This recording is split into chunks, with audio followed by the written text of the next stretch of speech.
Hello students, welcome to our channel STC।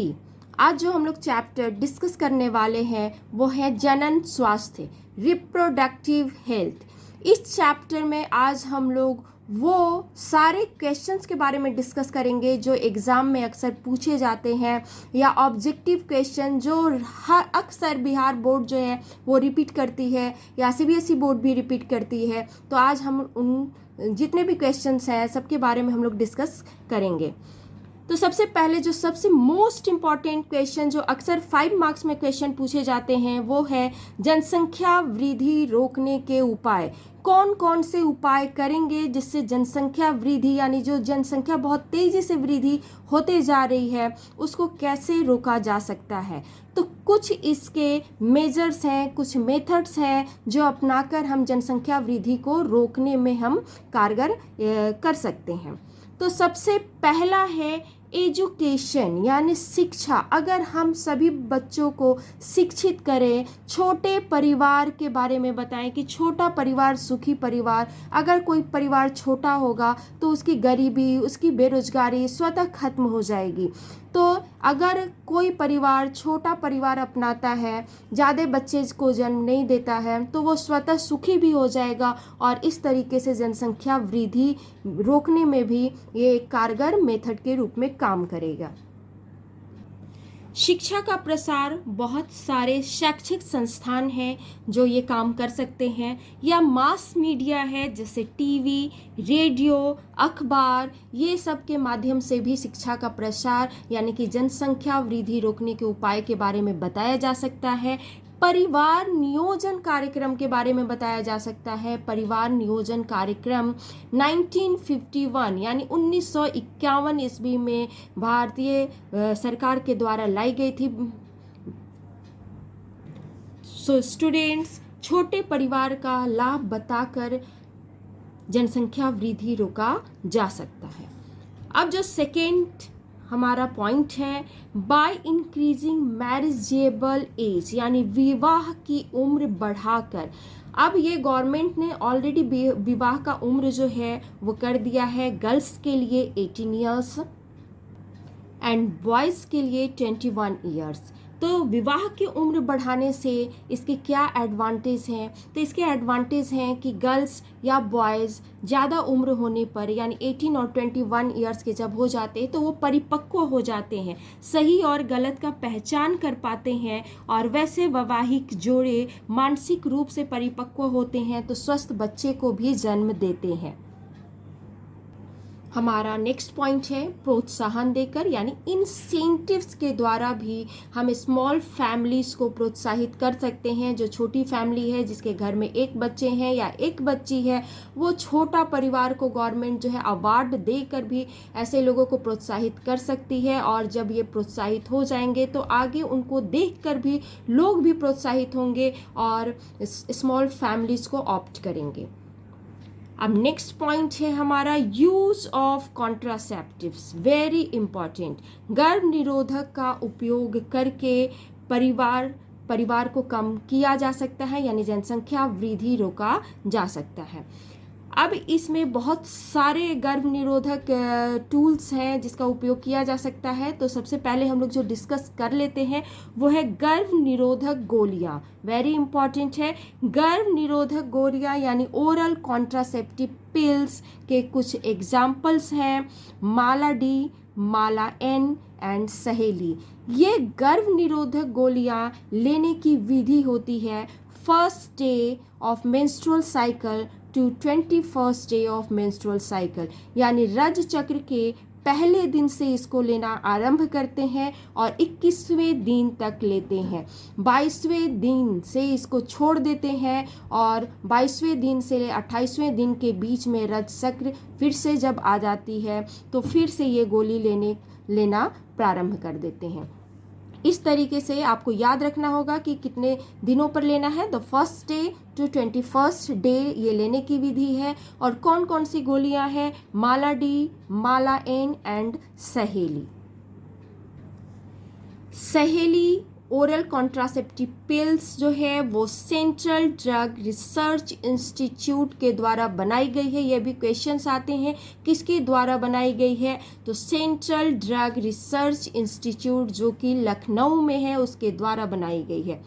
फिर जो next है, जो ऑब्जेक्टिव में अक्सर पूछे जाते हैं कि कौन सी ऐसी गोली है, गर्भ निरोधक गोली, जिसमें स्टेरॉयड मौजूद नहीं है, यानी नॉन स्टेरॉयडल है। स्टेरॉयड जिसमें नहीं है वो है सहेली। माला डी, माला एन दोनों स्टेरॉयडल ओरल कॉन्ट्रासेप्टिव पिल्स हैं, लेकिन सहेली ऐसी गोली है जो कि नॉन स्टेरॉयडल है। ये वेरी इंपॉर्टेंट है, इसको लर्न कर जाना है, ऑब्जेक्टिव में अक्सर क्वेश्चंस पूछे जाते हैं। अब दूसरा इम्पॉर्टेंट क्वेश्चन, मैंने पहले ही कहा कि इस वीडियो में आपको जितने भी इम्पॉर्टेंट क्वेश्चन, चाहे वो ऑब्जेक्टिव हो चाहे वो आपका सब्जेक्टिव हो, अभी सब्जेक्टिव 5 मार्क्स में ये सब सारे क्वेश्चन पूछे जाते हैं, वो भी मैं डिस्कस कर रही हूँ, और साथ साथ आपको ये भी बता रही हूँ कि ऑब्जेक्टिव में क्या क्वेश्चन पूछे जाते हैं। इसलिए आप वीडियो को पूरा अंत तक ज़रूर देखेंगे। जिसने चैनल को सब्सक्राइब नहीं किया है, चैनल को सब्सक्राइब करेंगे, लाइक करेंगे और शेयर भी करेंगे।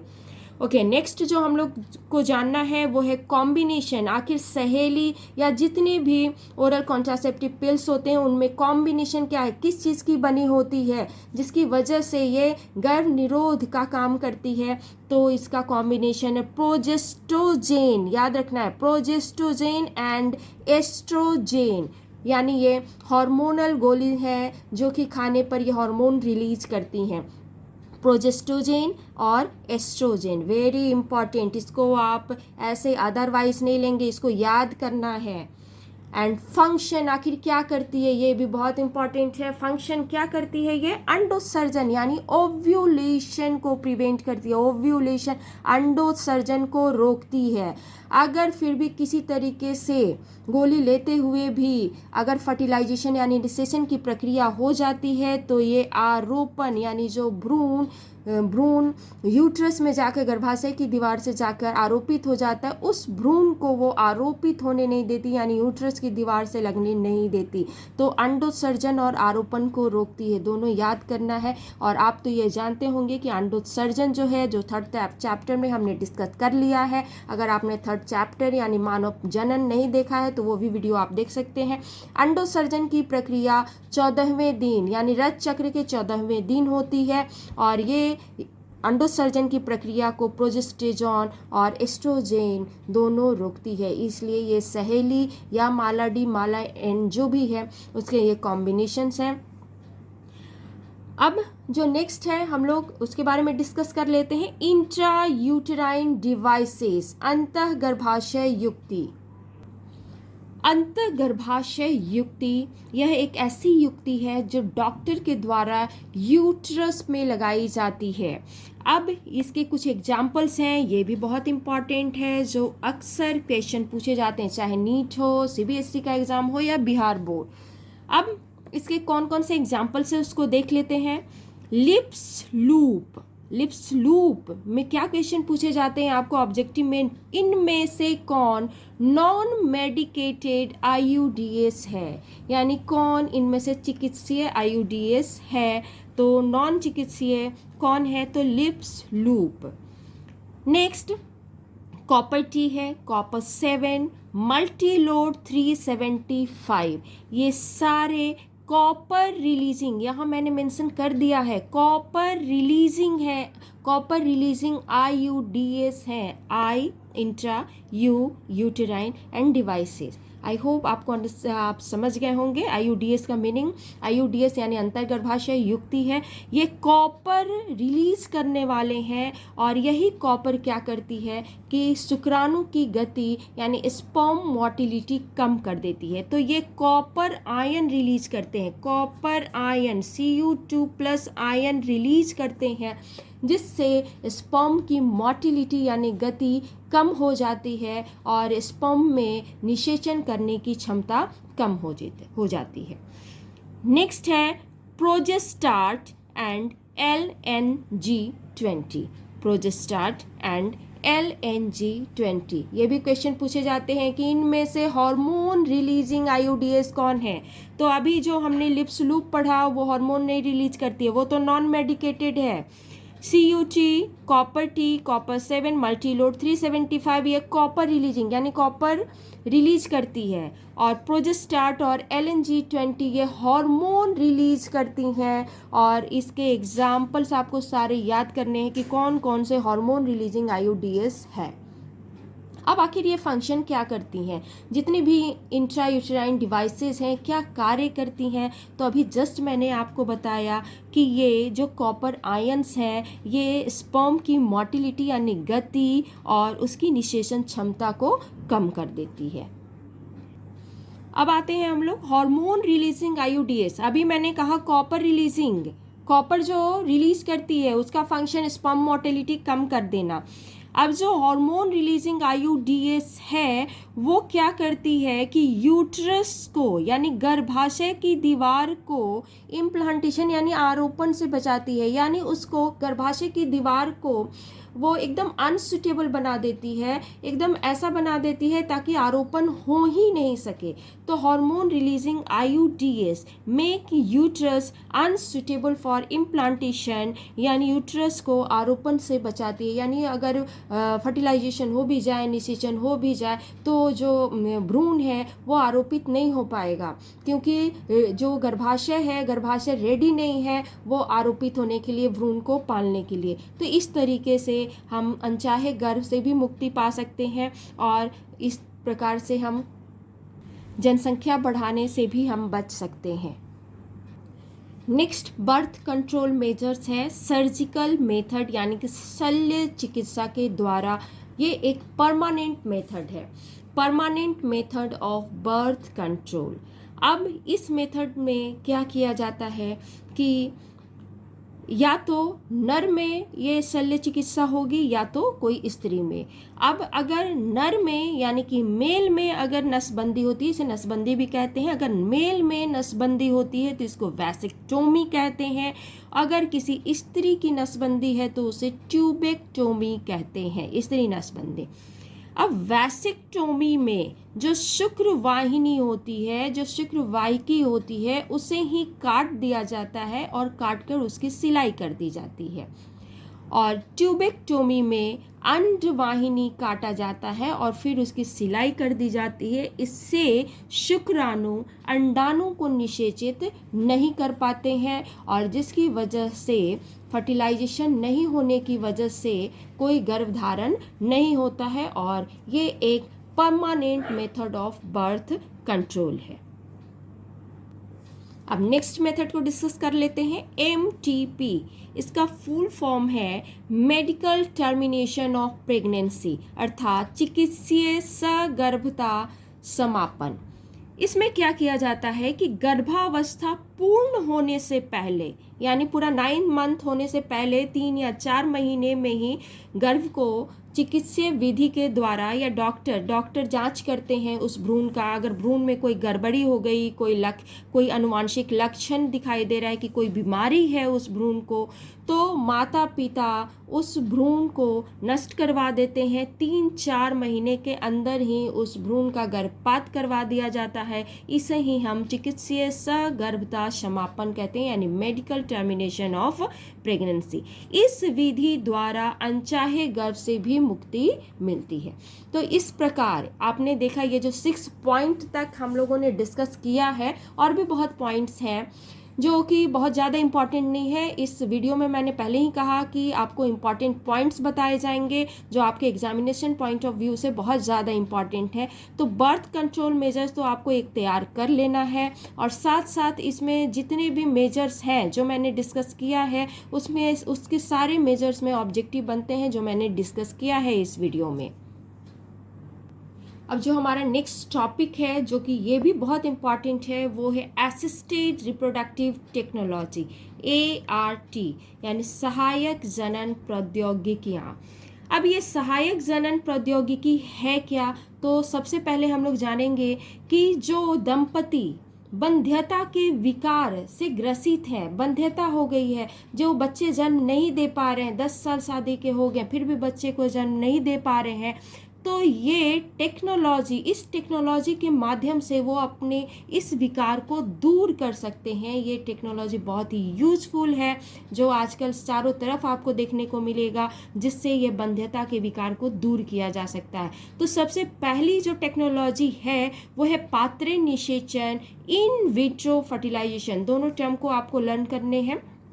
इन विट्रो फर्टिलाइजेशन, जिसको हम टेस्ट ट्यूब बेबी के नाम से भी जानते हैं, ये आपको याद करने हैं। टेस्ट ट्यूब बेबी के नाम से भी जानते हैं इसे हम, टेस्ट ट्यूब बेबी के नाम से भी हम इसे जानते हैं, पात्र निषेचन। यानी इसका नाम क्यों है पात्र निषेचन? ऐसा नहीं कि पात्र में निषेचन की प्रक्रिया हो रही, बस शरीर के बाहर यानी अंडाणु को स्त्री से बाहर निकाला जाता है और शुक्राणु, दोनों को जो निषेचन की प्रक्रिया होती है, दोनों की निषेचन की प्रक्रिया शरीर से बाहर होती है, इसलिए इसको बोलते हैं इन विट्रो फर्टिलाइजेशन। और ऐसे फर्टिलाइजेशन से जो बेबी उत्पन्न होती है उसको हम टेस्ट ट्यूब बेबी कहते हैं।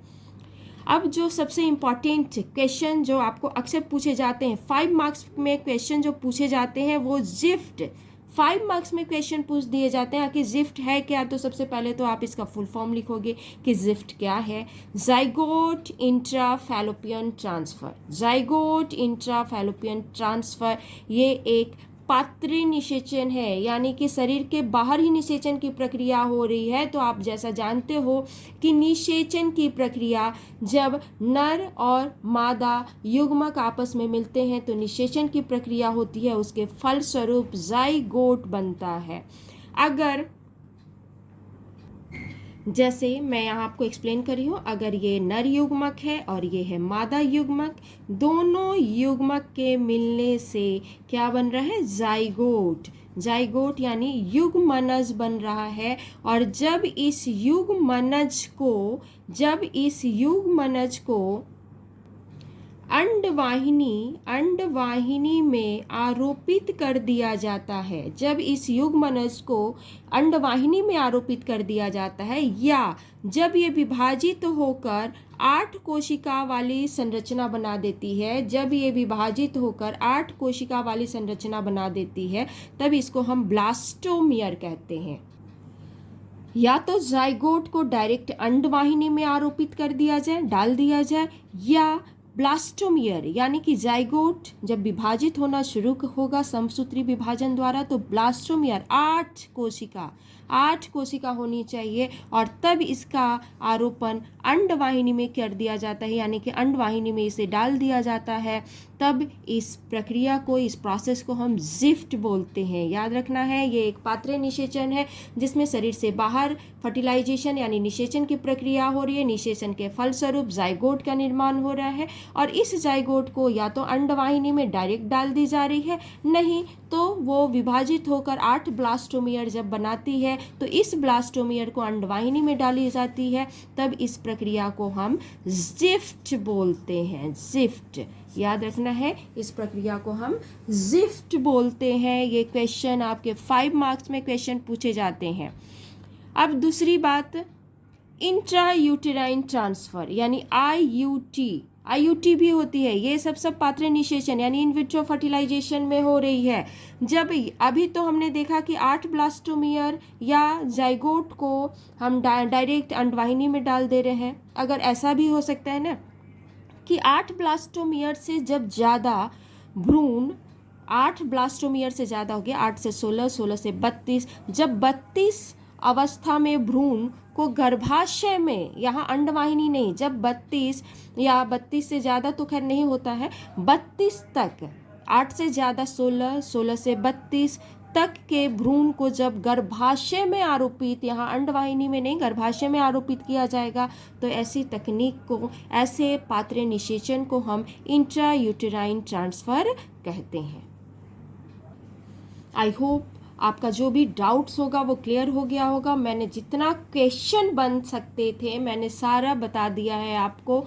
ब्लास्टोमियर 8 सेल स्ट्रक्चर अगर उससे ज़्यादा हो गई, 8 ब्लास्टोमियर से ज़्यादा अगर भ्रूण हो गया, तब वो गर्भाशय में आरोपित किया जाएगा, ट्रांसफ़र किया जाएगा, यानी अंतः गर्भाशय स्थानांतरण किया जाएगा। लेकिन 8 ब्लास्टोमियर तक है तो वो अंडवाहिनी में जाएगी। नेक्स्ट ART टेक्नोलॉजी है गिफ्ट। अभी हमने जिफ्ट पढ़ा, दोनों में बहुत फ़र्क है। एक है जिफ्ट पहले वाला, ये है गिफ्ट, GIFT। ये भी पूछता है, ये भी इम्पॉर्टेंट है। गिफ्ट का फुल फॉर्म तो सबसे पहले लिखेंगे गैमीट इंट्रा फैलोपियन ट्रांसफ़र, याद तो करना होगा आपको। इसके हिंदी जो है वो भी देखना होगा, युग्मक फैलोपियन नलिका स्थानांतरण। युग्मक फैलोपियन, जैसा नाम है वैसा काम है, इसमें जस्ट नेम से तो पता चल ही जा रहा है आपको कि युग्मक को कहाँ स्थानांतरित किया जाएगा, फैलोपियन नलिका यानी ओविडक्ट, फैलोपियन ट्यूब में युग्मक को डाला जाएगा। अब ये फैलोपियन ट्यूब में किस युग्मक को डाला जाएगा, तो खासकर ये प्रक्रिया उन महिलाओं के लिए होता है जो अंडाणु का निर्माण नहीं कर पाती हैं या जिनकी अंड कोशिका स्वस्थ नहीं है। तो दाता के अंडाणु यानी किसी दूसरे स्त्री के अंडाणु को उस माता के फैलोपियन नलिका में स्थानांतरण कर दिया जाता है और उसी समय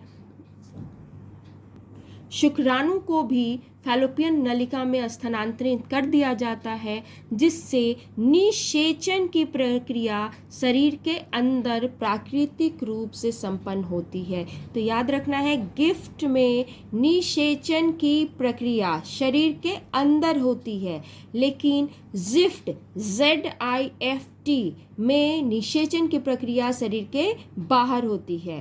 तो गिफ्ट प्रक्रिया किसके लिए अपनाते हैं, जो स्त्री अपने अंडाणु का निर्माण सही तरीके से नहीं कर पाती, उसमें दाता का अंडाणु स्त्री के फैलोपियन नलिका में स्थानांतरित कर दिया जाता है। हमारा नेक्स्ट प्रोसेस है ICSI, वेरी एफिशिएंट प्रोसेस। यानी अगर आप इन विट्रो फर्टिलाइजेशन करा के थक गए, गिफ्ट के द्वारा थक गए, तो ICSI एक ऐसी प्रक्रिया है जिसमें 100% तो नहीं कहा जा सकता है, फिर भी 99% चांसेस होती है कि ये बंध्यता के शिकार या बंध्यता के विकार को दूर किया जा सकता है। जिस दंपति को बच्चे नहीं हो रहे हैं वो इस प्रक्रिया के द्वारा अपने विकार को दूर कर सकते हैं। अब ICSI का सबसे पहले तो हम लोग फुल फॉर्म देख लेते हैं। ICSI का फुल फॉर्म है intra cytoplasmic sperm injection. Intracytoplasmic sperm injection, याद रखना, I for intra, C for cytoplasmic, S for sperm and I for injection. यानी कि आपको इसके नाम से ही पता चल गया है, अंतः कोशिकीय शुक्राणु निक्षेपण। इसमें क्या है कि जो स्पर्म है यानी जो शुक्राणु है उसे अंड कोशिका, ये अंड कोशिका है, अंड कोशिका, और शुक्राणु जो स्वस्थ शुक्राणु है उसे लेकर अंड कोशिका के अंदर ही डाल दिया जाता है, कोशिका के अंदर डाल दिया जाता है। इंजेक्शन में लेते हैं इस स्पर्म को, बहुत ही छोटा सा माइक्रोपिपेट होता है, बहुत ही स्मॉल इंजेक्शन होती है, जिसके माध्यम से ये शुक्राणु है, शुक्राणु को ये अंड कोशिका है, अंड कोशिका है, इसके अंदर साइटोप्लाज्म यानी कोशिका द्रव के अंदर इस शुक्राणु को जब डाला जाता है तो निषेचन की प्रक्रिया एकदम 100% होनी है और ये बंध्यता के विकार को दूर कर देती है। तो ये एक 100% होने वाली टेक्नोलॉजी है, बहुत ही अच्छी टेक्नोलॉजी है। और ICSI के बारे में पूछे जाते हैं कि ICSI का फुल फॉर्म क्या है और किस में जो है बंध्यता के विकार को अच्छे से दूर किया जा सकता है। तो ICSI टेक्नोलॉजी है और इसमें भी शरीर से बाहर ही फर्टिलाइजेशन होती है और ये एक इन विट्रो फर्टिलाइजेशन यानी कि पात्र निषेचन का ये एक उदाहरण है। ICSI भी एक टेक्नोलॉजी है पात्र निषेचन का। अब जो नेक्स्ट टेक्नोलॉजी हमारी AI, आर्टिफिशियल इंसेमिनेशन यानी कृत्रिम वीर्य सेचन। जैसा नाम है वैसा काम है। ये किसके लिए है? खासकर मेल के लिए है। मेल वैसे नर जिनके स्पर्म काउंट्स बहुत कम है, यानी शुक्राणु की संख्या जिनकी कम है और अंडाणु को वो निषेचित नहीं कर पाते हैं, तो वैसे नर के लिए ये आर्टिफिशियल इंसेमिनेशन है, यानी दाता के स्पर्म लेके डायरेक्ट स्त्री के फैलोपियन नलिका में डाल दिया जाता है, जिससे निषेचन की प्रक्रिया संपन्न होती है। यानी AI में भी जो निषेचन की प्रक्रिया होगी वो शरीर के अंदर होगी, ICSI में शरीर के बाहर होगी और AI में शरीर के अंदर होगी, क्योंकि दाता की शुक्राणु या स्पर्म को, यानी डोनर स्पर्म को शरीर के अंदर, यानी कि या तो फैलोपियन नलिका या तो गर्भाशय में डाली जाती है। तो इस प्रकार हमने ART पढ़ा, जिससे बंध्यता के विकार को दूर किया जा सकता है। कितने इम्पॉर्टेंट क्वेश्चन भी हमने डिस्कस किया है। अब जो नेक्स्ट हम लोग डिस्कस करेंगे, जो अक्सर क्वेश्चन पूछे जाते हैं, वो है STD, सेक्सुअली ट्रांसमिटेड डिजीज़। अब ये सेक्सुअली ट्रांसमिटेड डिजीज जो हैं, अब कैसे फैलती हैं? तो फैलने के लिए दो ही मोड है, एक है सेक्स और दूसरा है ब्लड ट्रांसफ्यूजन, यानी कि रुधिर आदान प्रदान के द्वारा भी ये बीमारियां फैलती हैं। तो कौन कौन सी बीमारियां हैं उसको डिस्कस कर लेते हैं। कुछ तो जीवाणु यानी बैक्टीरिया के द्वारा होने वाली बीमारी है और कुछ जो है वायरस के द्वारा होने वाली बीमारी है। बैक्टीरिया के द्वारा दो बीमारी आपको पढ़ने हैं, एक है गोनोरिया और दूसरा है सिफिलिस। गोनोरिया जो है वो नाइसेरिया गोनोरियाई बैक्टीरिया के द्वारा होता है, Neisseria gonorrhoeae. And syphilis Treponema pallidum. ये सारे क्वेश्चन पूछे जाते हैं कि बैक्टीरिया जनित STD का नाम लिखें, तो गोनोरिया, साइफिलिस और उस बैक्टीरिया का नाम भी आपको याद करना है। अभी मैंने आपको बताया नाइसेरिया गोनोरियाई बैक्टीरिया है और सिफिलिस ट्रेपोनीमा पैलिडम है। मैं बोल रही हूँ, आप उसको आप लिख भी सकते हो। और एड्स जो है HIV वायरस के द्वारा होता है, HIV के द्वारा होता है, यानी कि वायरस के द्वारा होता है। ये है ह्यूमन इम्यूनो वायरस। अब एड्स का फुल फॉर्म तो आप जानते होंगे और आगे भी पढ़ना है एड्स के बारे में हमें ह्यूमन हेल्थ एंड डिजीज़ में। एक्वायर्ड इम्यूनो डेफिशिएंसी सिंड्रोम और HIV का फुल फॉर्म है ह्यूमन इम्यूनो डेफिशिएंसी वायरस। ये हमारे इम्यून सिस्टम पर, यानी हमारी प्रतिरोधक क्षमता को कम कर देती है, जिससे हमें अनेक बीमारियां लग जाती हैं। नेक्स्ट है हेपेटाइटिस बी। हेपेटाइटिस बी जो है वो भी रुधिर के द्वारा फैलती है और ये भी एक लाइलाज बीमारी है जो कि हमारे लीवर यानी यकृत को प्रभावित करती है। नेक्स्ट है जेनाइटल वॉर्ट्स। ये भी वायरस के द्वारा होती है, पैपिलोमा वायरस के द्वारा होती है और ये वॉर्ट्स यानी घाव जो हो जाती है जेनाइटल ऑर्गन में होती है और खासकर ये थ्रू सेक्स एंड ब्लड के द्वारा फैलती हैं। तो ये सारी बीमारियों को आपको लर्न करना है कि बैक्टीरिया जनित STD कौन है, गोनोरिया और सिफिलिस, एंड वायरस जनित जो है AIDS, hepatitis B, genital warts. So students, हमने STD के बारे में भी पढ़ा और इस STD के बारे में हमें एक और chapter human health and disease में भी पढ़ना है, डिटेल से पढ़ना है। एक और टर्म जो मैं आपसे डिस्कस करना चाहती हूँ जो है एमनियोसेंटेसिस। ये भी क्वेश्चन पूछे जाते हैं, उल्ब वेधन। तो आपको दोनों टर्म को देखना है, ऐसा नहीं कि उल्ब वेधन पूछने वाला है, एमनियोसेंटेसिस भी आपको दे देगा, ये हिंदी टर्म नहीं देगा, इसलिए दोनों टर्म को आपको देखना है। अब इसके द्वारा ये एक ऐसी टेक्नोलॉजी है जिससे गर्भ में पल रहे बच्चे का आनुवांशिक विकार या आनुवांशिक दोष का पता लगा सकते हैं कि जो बच्चा गर्भ में पल रहा है क्या उसको कोई बीमारी तो नहीं है। तो इस विधि द्वारा क्या किया जाता है कि भ्रूण की एमनियन गुहा से एमनियन द्रव निकालकर उसका परीक्षण किया जाता है और इसी तकनीक को हम एमनियोसेंटेसिस कहते हैं। यानी भ्रूण जिस गुहा में, जिस कैविटी में पल रहा होता है उसको हम एमनियोटिक कैविटी कहते हैं, एमनियन गुहा कहते हैं। एक भ्रूण जो है वो एक कैविटी यानी कि गुहा के अंदर पलता है और उसको हम एमनियोटिक कैविटी, जो कि एक द्रव से भरी होती है, जिसको हम एमनियोटिक द्रव यानी एमनियोटिक फ्लूइड जग के नाम से जानते हैं। और इसी एमनियोटिक फ्लूइड को बाहर निकाला जाता है इंजेक्शन के माध्यम से और उस इंजेक्शन में उस भ्रूण के कुछ सेल्स प्रेजेंट होते हैं जिससे उस भ्रूण का सेक्स, हेल्थ यानी उसका लिंग, स्वास्थ्य और आनुवांशिक संरचना का पता लगाया जा सकता है। तो ये एमनियोसेंटेसिस एक तकनीक है जिससे भ्रूण के विकार का पता लगाते हैं। लेकिन इस तकनीक के द्वारा अधिकांश लोग अब क्या करते हैं, भ्रूण का लिंग परीक्षण करवाते हैं, जो कि बहुत ही गलत है, और भ्रूण की हत्या करवा देते हैं, जो इसका मिसयूज किया जा रहा है। तो इसको भी आप 5 मार्क्स के लिए तैयार कर लेंगे, एमनियोसेंटेसिस।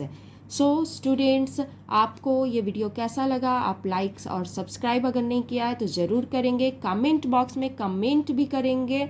तो आज के लिए इतना ही। Okay, thank you.